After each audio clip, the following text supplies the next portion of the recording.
बिस्मिल्लाहिर्रहमानिर्रहीम। अस्सलाम वालेकुम। मैं हफ्सा अली अशरफ और आप देख रहे हैं JNN न्यूज़।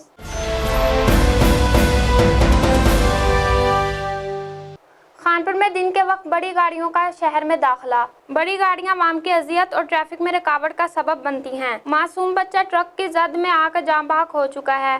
ट्रैफिक पुलिस हजारों रुपए फी गाड़ी लेकर शहर में गाड़ियां दाखिल करवाती है। मजीद तफसीलात जानते हैं तलहा मोहम्मद दीन से।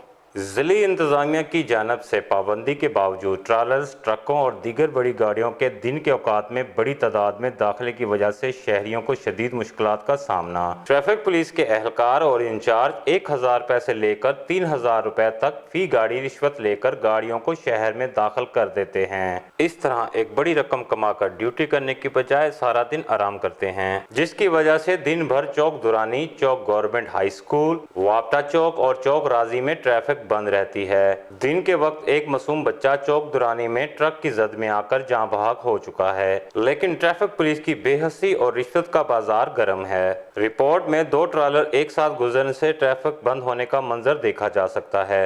डिप्टी कमिश्नर रहीम यार खान और DPO रहीम यार खान नोटिस लेकर शहरियों को हादसात और इस अजियत से निजात दिलाएं। कैमरा टीम के साथ तलहा मोहम्मद दीन, JNN न्यूज़ कानपुर। बहुत शुक्रिया तलहा मोहम्मद दीन तफसीलात से आगाह करने के लिए। मजीद खबरों के लिए देखते रहिए JNN news. You watching JNN News Network. For more news, subscribe Our channel press the bell icon and don't forget the comments. Thank you.